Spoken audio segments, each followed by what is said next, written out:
Welcome to Enlightened Connections, where we explore intuition, animal communication, healing, consciousness, and the deeper wisdom that connects us all.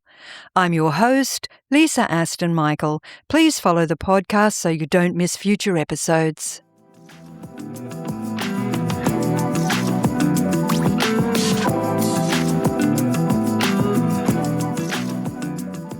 Welcome back to part 2 of my conversation with renowned past life regression hypnotherapist, Craig Meriwether.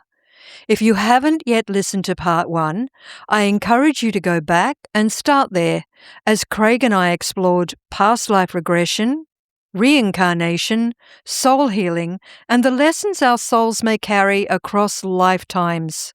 In this episode, the conversation takes a deeper and more personal turn as we explore spiritual awakening, consciousness, spirit guides, and some extraordinary experiences that challenge our understanding of reality and the nature of the soul. So let's rejoin the conversation with Craig Meriwether.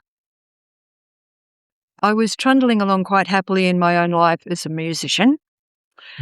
When I'll keep this as brief as I can, I started going through something.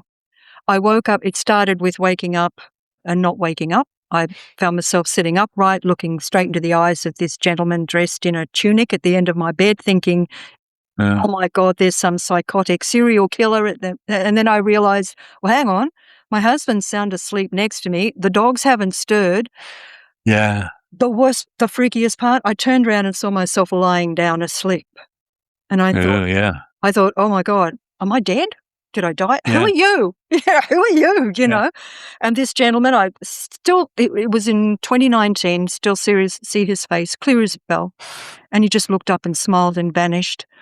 After that event, weird stuff started happening. I started going to places. I started in my sleep.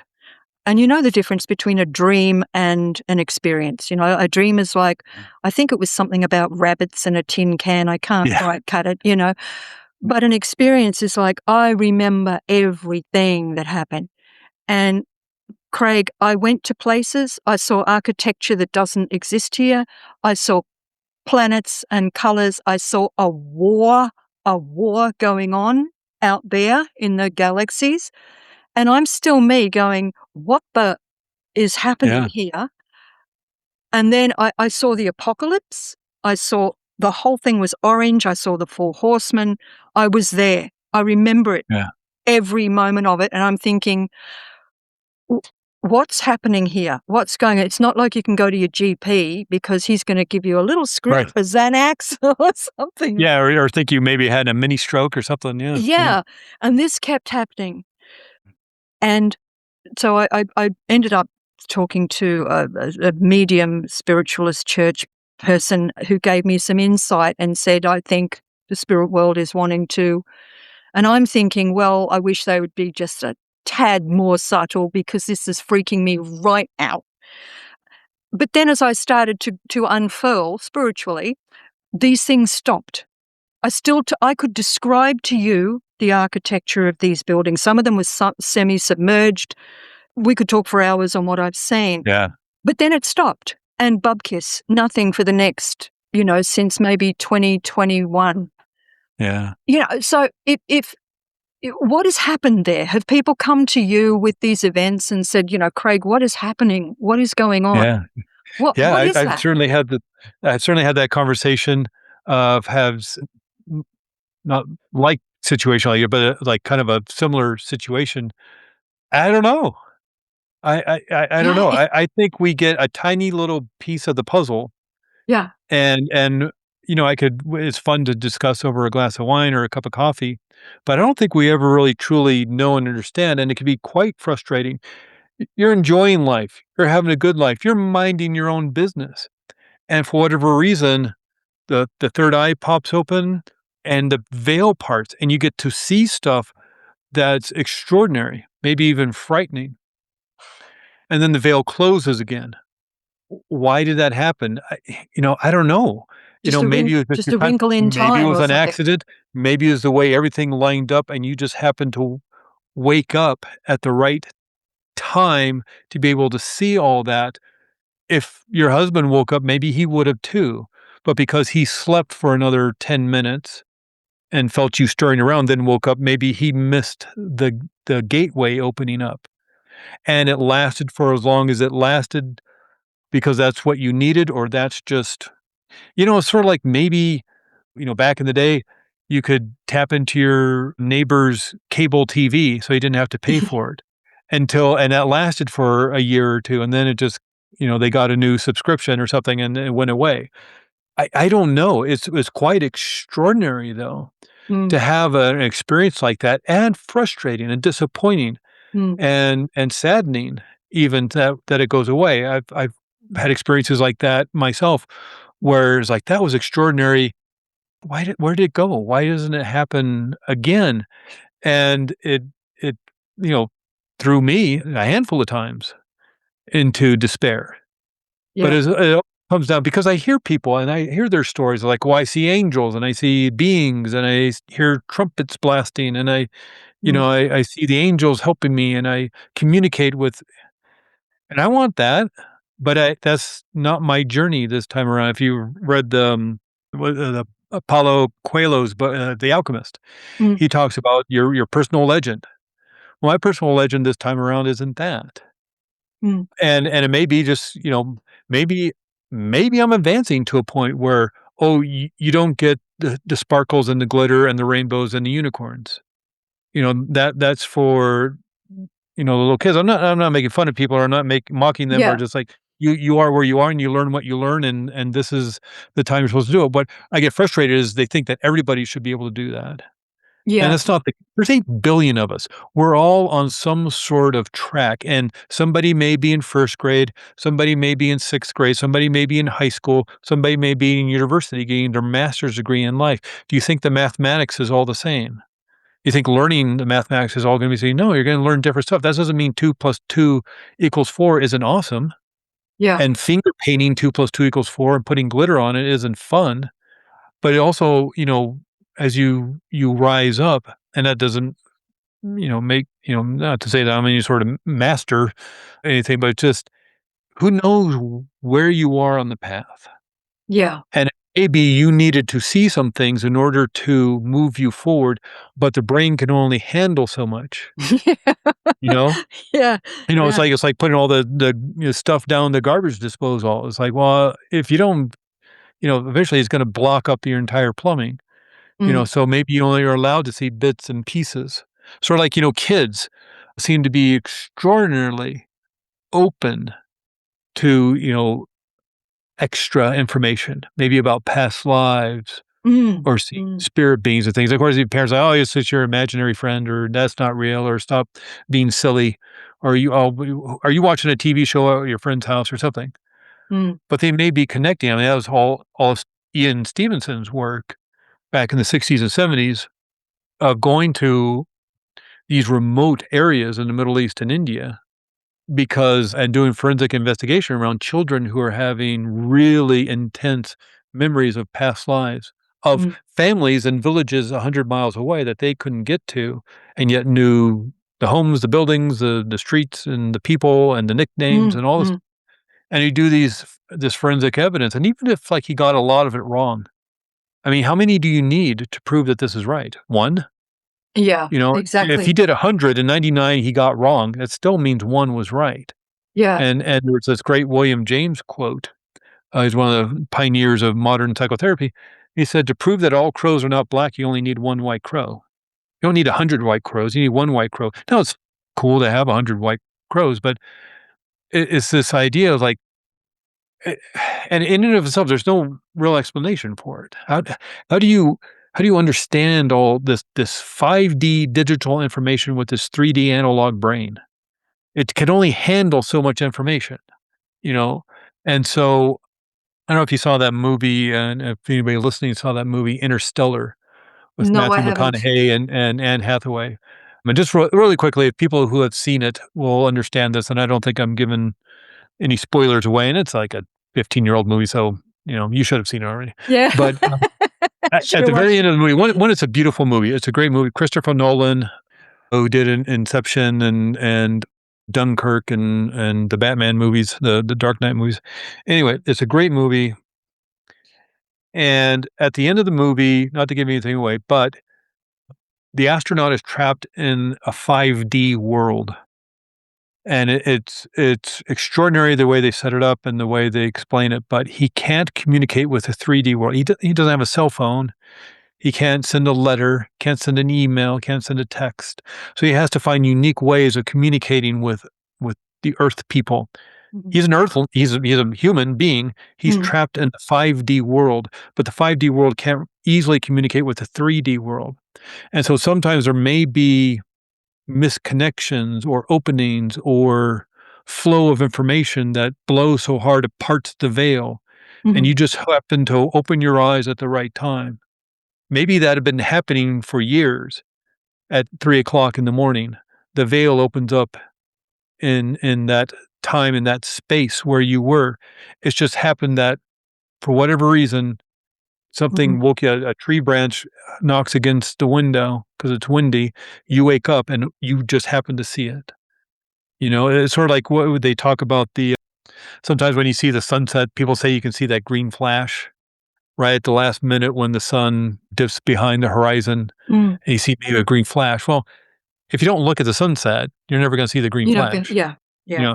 And so it may not always happen. Maybe it never happens, but you just happen to maybe right time, right place, because there was an anomaly. There was a glitch in the Matrix.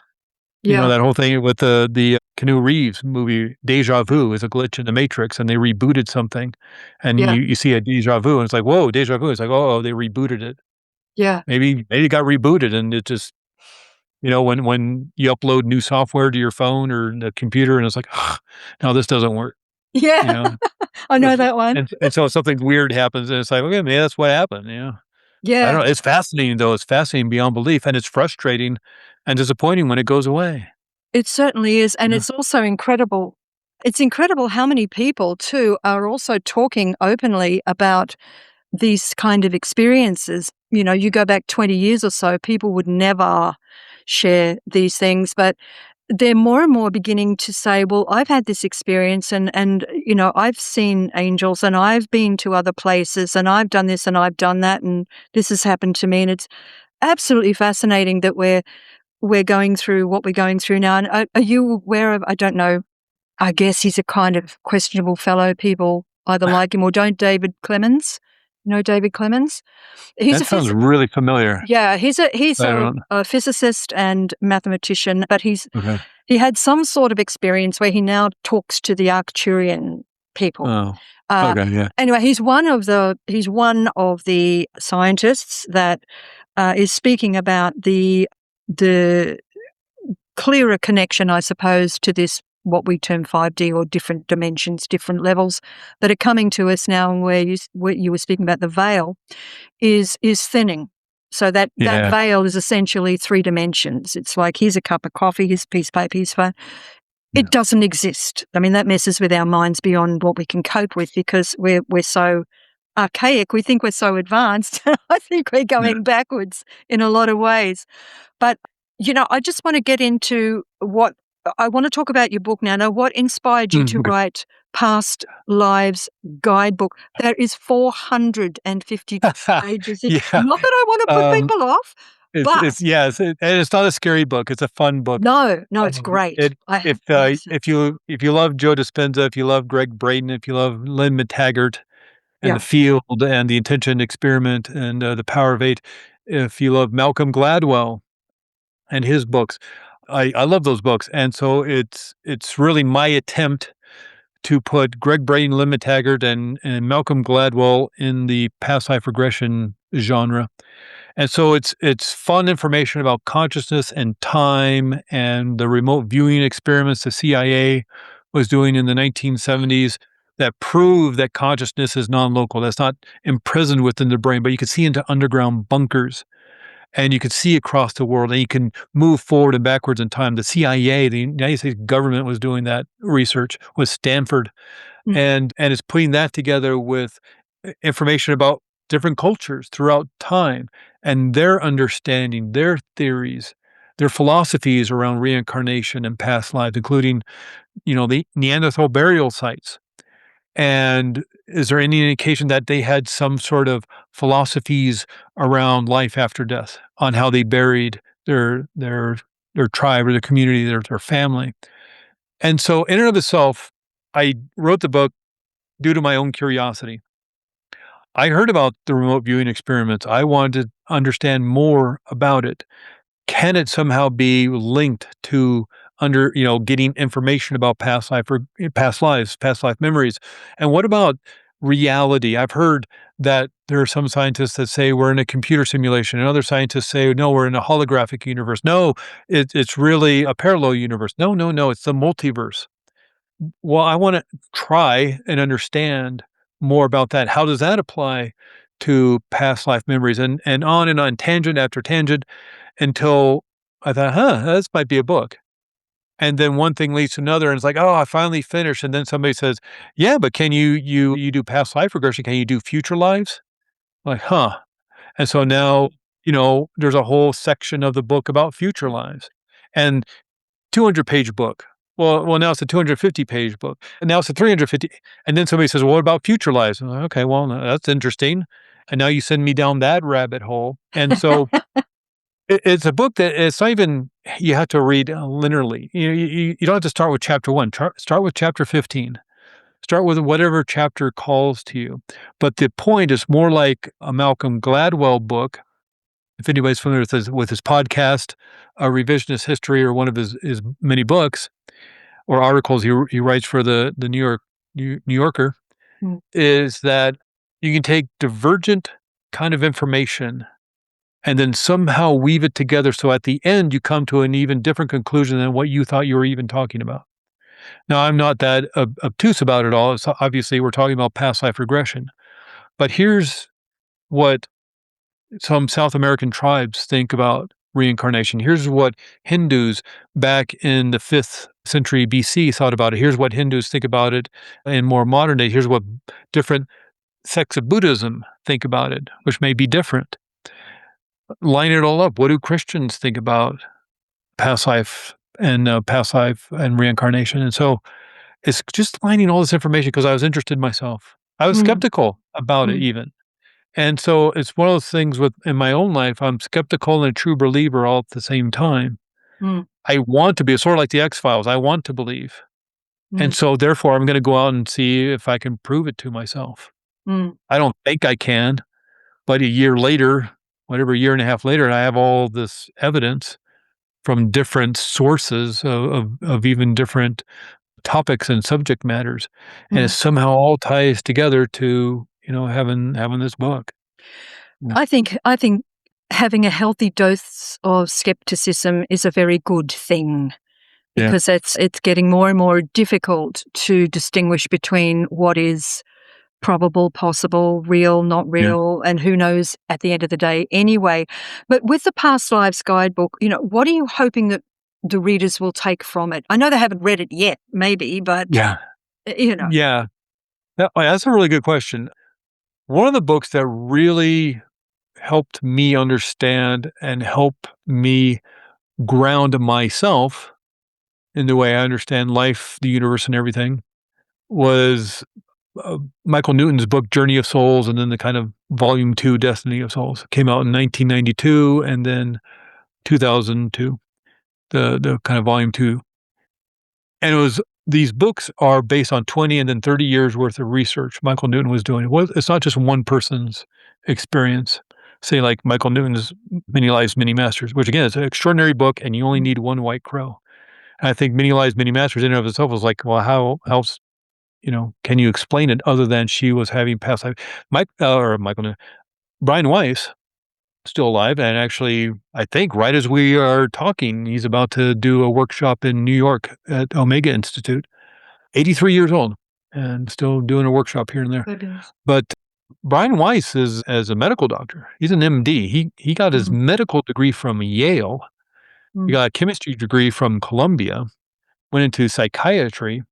But he was on track. He wrote a lot of articles in the late 70s, early 80s around Alzheimer's and dementia. He was kind of on the forefront of that research and work.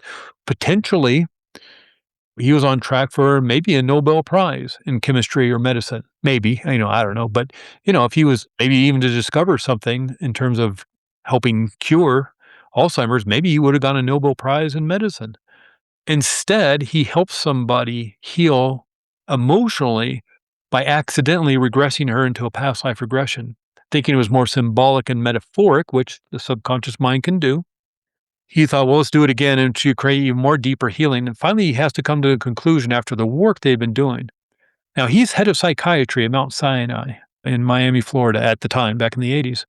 So he's not like a quack, if you will. Yeah, Pardon me. yeah. He's not a woo-woo He's got guy. the credentials. Yeah, Yeah. he's He's a science. left-brain analytical academic. That's his words on how he describes himself. And yet this woman's having this extraordinary woo-woo experience. Yeah, And yet she's achieving great healing. He had worked with her for a year without any results. And this past life regression, these memories she was pulling in, was helping her create the healing she needed. She was also then getting personal information about Brian Weiss's own life. And he wrote the book. He finally had to come to the conclusion. Now, this is the 1980s. There's no internet. And she was getting information like about a child who had died really young, his child, like 1 year old or something. No obituary, in a different state. There's no way she could have known this information. And finally, he has to come to a conclusion, sort of like that Sherlock Holmes thing. When you eliminate the impossible, whatever's left over, however improbable, is the answer.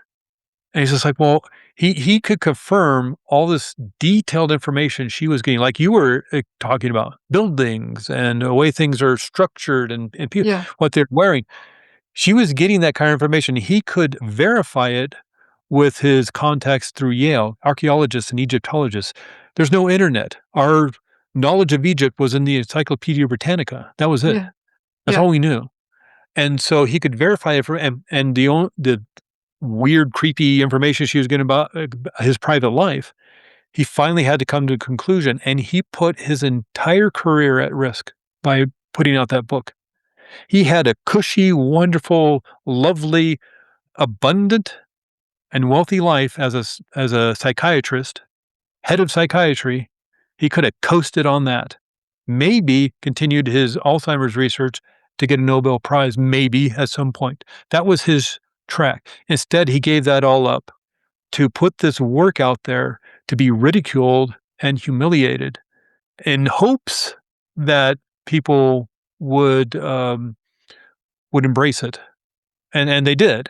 And I think you can mark that publishing date in 1988 of Many Lives, Many Masters as the start of this modern day introduction of past life regression. Of course, people have been doing it in the past. And so, but I think this is the more modern day introduction into it yeah, because Brian Weiss is a physician, because Michael Newton's book, Journey of Souls, that came out a few years later, 1992, is a doctor, as a psychotherapist. And because of their pedigree, if you will, because of their backgrounds, and they weren't woo-woo people mm, or more spiritual people, mm, that grounded people say, well, they believe it, maybe I can too. And then being yeah, promoted by Oprah and whatever else.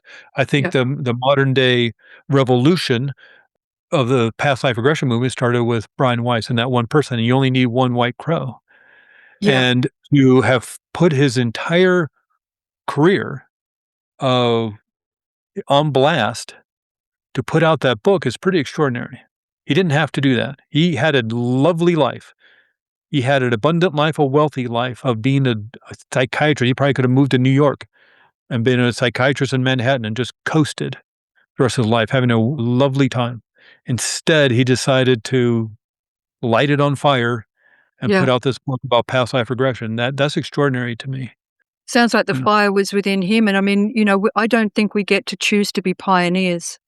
I think some of us are here, and in your work, you might find this as Yeah, well. Some of us are here to blaze trail. Well, not me when I say us, but yeah, there are those that are, yeah, like you say, you're quite comfortable life, huge yeah, credentials, massive global respect. Why would you do something like this? Why would you do that? yeah, And he would be crushed by his peers as well yeah. as But when You you've got imagine that conversation over the dinner table? So, look, what do oh, you think? How long did that take, to finally get up the courage to maybe it was a no-brainer to him. That'd be an Yeah. interesting conversation. Maybe he's had it somewhere over the last 40 years, but Yeah. it's quite extraordinary. And It, it, Michael Newton too. it's He hid all extraordinary that work. research until 1992. That was all under the table because he didn't want Yeah. anybody to know. But that was like 20 years of him working with people with life between lives, that kind of work. Yeah. Thousands of people over 20 years.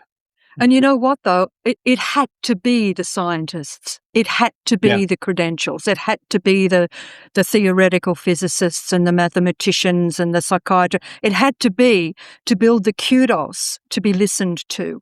Because if Yeah. it had been Joe Schmo with the feathers in his hair coming out of the jungle in the Amazon, no doubt he would have been a true shaman and a true spiritual Yeah. man. But the general populace believing this person there over that person there, whether it's right or wrong, Yeah. it's a no-brainer, Yeah. It's a cultural thing, here in Yeah. the Western world. Yeah, we maybe need it to be a little more grounded. Well, the work that you do, there was one comment on your website that I read, and it was, what ancient wound are you carrying Uh, that is finally ready to heal? And I loved, that really grabbed me because the word ancient struck a chord within me, and I thought, ooh, this isn't something that's just happened necessarily right now. This is yeah. something that's really deeply embedded, which is kind of what I was talking to you about way back at the beginning Right. here. Are Yeah. things just now, or are things, lifetimes Yeah. ago? So, one of the things I want to ask, Craig, for people to work with you, and I'm going to give them some information, how they can get in touch with you and also Okay. get a copy of Past Lives Guidebook. Do you offer are people able to work with you remotely, via Oh, yeah, Zoom yeah. or?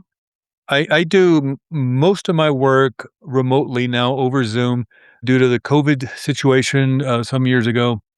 All of us, whether you use talk therapy or relationship counseling or life coaching or more the spiritual work, spiritual counseling, doctor's appointments, we all went to Zoom.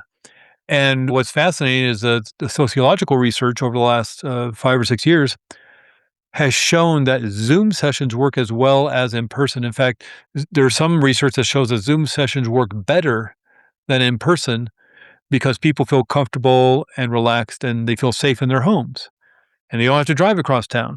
Yeah. And once they're done with their session, they're at home. And so it seems to actually work a lot better. And over, just to have some fun with it, some of the places people have been when I worked with them, Iceland, worked with a professional basketball player in the European League, a professional basketball player, and he was in Iceland. Then he got traded to Spain. Then he got traded to France, Bulgaria, Costa Rica, Tahiti, of all places. An American, but they're on vacation. And it's just like they wanted to do some work, so they were in Tahiti. Mm. Puerto Rico, Vienna, And Austria. the far reaches of the corner in Australia, hopefully. And I've worked with people in Australia, and so it's really just if we can do the math right and get the time zones together, Yeah. let's work together. That's the Yeah, irony but of it, isn't it? That's the yeah, trickiest bit, is the time zones. yeah, Yeah. yeah. Yeah. And I live in Arizona, and Yeah. we don't do daylight savings time, Yeah. so we don't. So sometimes we're Pacific time, California time, and sometimes we're Mountain time, like Colorado time, and so it goes back and forth, and that really Messes with your head. messes with my Yeah. head. Yeah, Yeah. Yeah. We're actually the same. Queensland doesn't move. Anyway, we yeah, digress. So, Craig, if people want to get in touch with you, they can reach you website through Sacred yeah. Sacred Mystery Mystery Hypnotherapy. Hypnotherapy.com.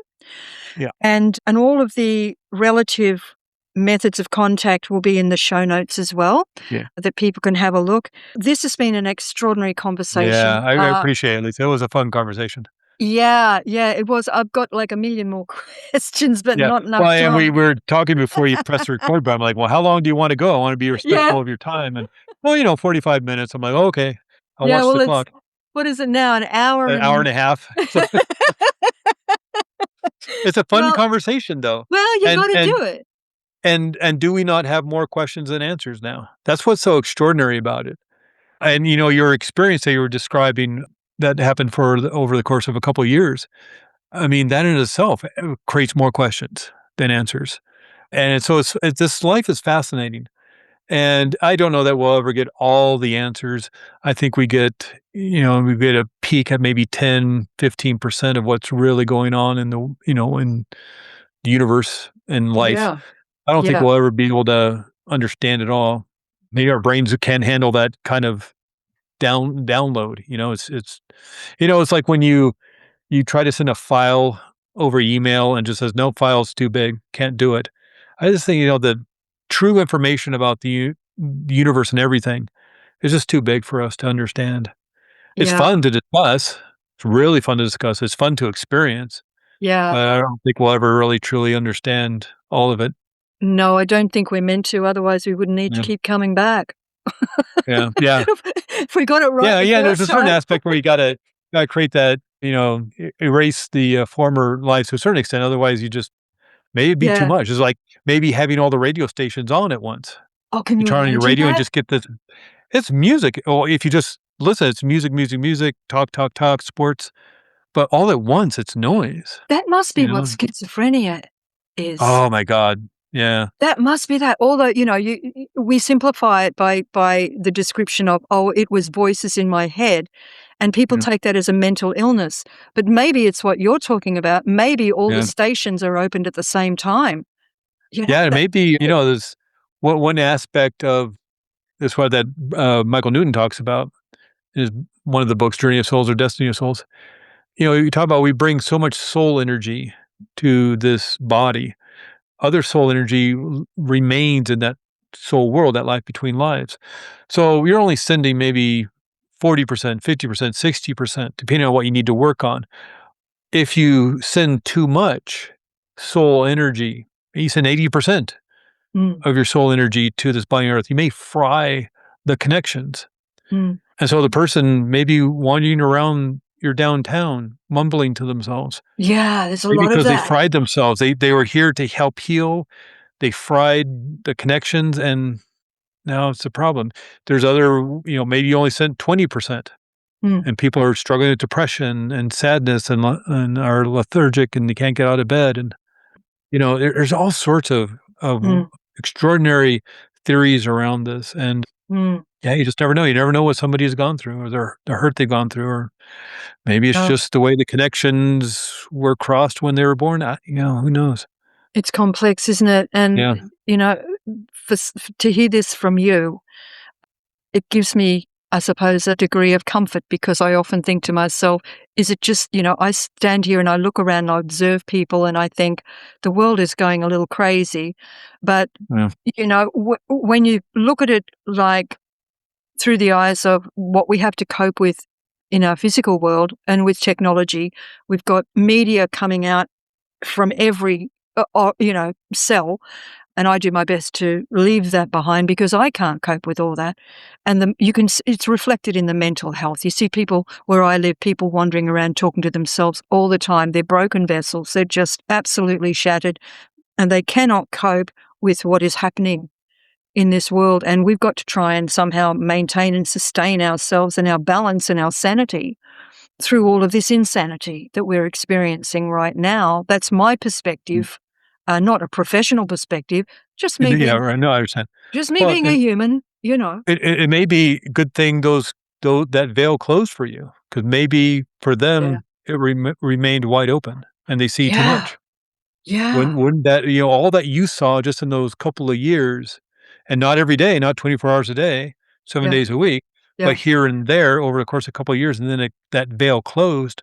Yeah.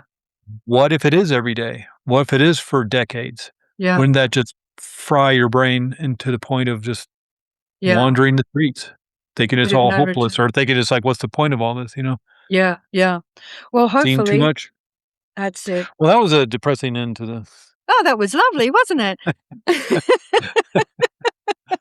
uh, And now but for my next it's one. extraordinary questions to ask, and of course, no answers No. really, maybe until we move to the other side again, but it's interesting to talk about, that's for sure. It is, but, until we do move to the other side, if there are listeners at the moment that feel that, "Hey, I feel that. I'm feeling like suffering from compassion fatigue, or there's things happening that I can't understand or comprehend. And I've gone to my local GP and it's not helping.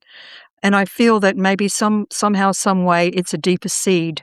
So if this is you and you feel that this is calling to you, definitely reach out to Craig. I'm sure that he can help you with what you're... Happy to talk to anybody. If you just want to chat and want more information, we can email, we can get on a Zoom call. Happy to do it. All right. Well, I'll provide all of that.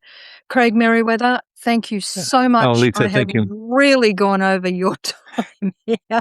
I know. Well, luckily, not luckily, but just my wife left on a trip to go help a relative of hers having surgery, and my son's out of the house doing whatever he's doing, and so I was like, well, I don't know. Okay, I'll talk to this girl for an hour. I was like, oh, I get to talk to Lisa. Let's talk to Lisa. I get to do something cool too. Craig Meriwether, thank you so much for your time and your wisdom, thank you, Lisa. Your knowledge and your compassion, and for all that you do on this. Oh, thank you, Lisa. I appreciate that. I really appreciate that, and I appreciate your time. And I know there's a lot of time and energy and sweat and tears doing a podcast. All the pre-work, all the post-work. I had a podcast myself back in 2012 to 2015. I know how much work it is. So I appreciate you so much for doing this and getting this information out there. It's extraordinary work you're doing.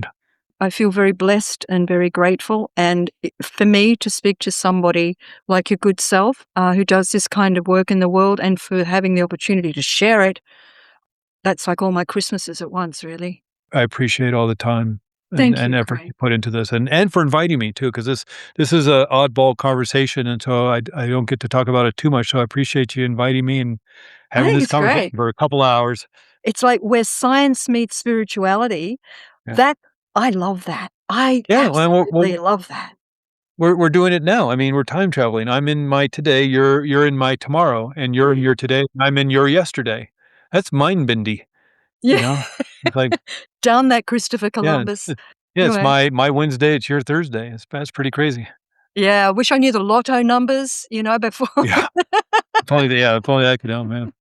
All right, I really better let you go. Enjoy your peaceful time. Thank you, Lisa. I really appreciate it. Yeah. Bye. Bye for now.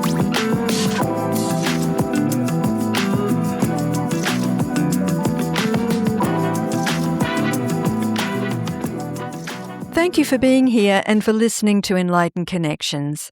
I hope today's conversation offered you insight, reflection, or a deeper sense of connection. If this episode resonated, please follow or subscribe and share it with someone who may benefit. All resources mentioned in this episode are listed in the show notes. You can also join me inside the Enlightened Connections Facebook community. I would love to welcome you there. Until next time, take gentle care, stay connected, and trust the whispers.